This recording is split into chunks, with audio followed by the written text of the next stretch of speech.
I'm really glad to say I finally watched Despicable Me 4. I was really looking forward to this when it came out last year in 2024, and I've resubscribed to Now TV. It's currently on there in the UK. I gave it a watch, and I rather enjoyed it. I will say it's not as strong as some of the other films, including the Minions films.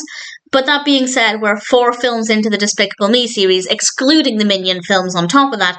So I think they're doing not too bad. This was, of course, released in 2024. It's directed by Chris Renaud, written by Mike White and Ken Dorio. And we have a brilliant voice cast, including Steve Carell, Kristen Wiig, Will Ferrell, Joey King, Sofía Vergara, Miranda Cosgrove, Steve Coogan. Obviously, we have a solid voice cast. The animation is the usual Illumination quality, absolutely stunning. And then we come to the narrative, and as I said, it's not too bad. It might not be as interesting as some of the previous Despicable Me films, but I still thought it was okay. This is about one of Gru's former classmates called Maxime, who has a bit of a grudge and wants to seek revenge on something that Gru did, and I won't say exactly what it is or give any context, but because this villain is out to get Gru, and we also have Gru Jr. as well. We have little Gru Jr., who is absolutely adorable. Because the family is in danger, they are relocated.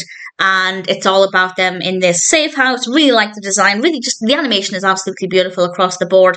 And various little stories for each of the characters with their own activities, while also trying to protect themselves from whatever Maxime might have in store.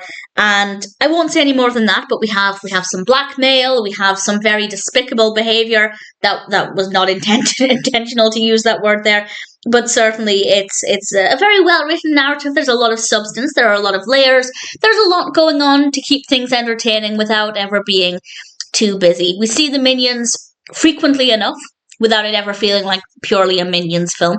And with regards to the other characters, they're all, of course, well written, they're likeable, absolutely no issues with any of the characters. The voice acting is great, the animation is beautiful. All things considered, I think it's safe to say that Despicable Me 4 is a decent film. It might not be the strongest narrative out of the 4 Despicable Me films, but it still works well, the pacing is good, it flows well, the characters that we meet, the new characters, they're great, the animation is stunning. Quite funny, not laugh out loud funny, and maybe not as funny as some of the others, but again, it's not too bad. And for the 4th film in a series, excluding the Minions films, it's not too bad at all. I thought they did a good job with this, and in general, I rather enjoyed it. If you liked the other Despicable Me films, definitely check this out.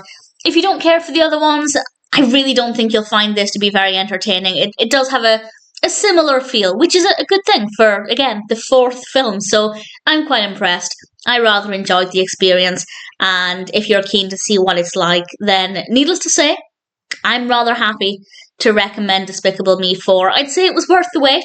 As I said, I wanted to see it as soon as it came out, but I was waiting for it to go onto a streaming platform, and yeah, I'm quite happy. The story works well, the characters are great, the voice acting's obviously really good, and the animation is beautiful as well. So it ticks all of the boxes. Quite funny at times. I think it's good. Despicable Me 4 is an enjoyable experience, and I'm certainly happy to recommend it.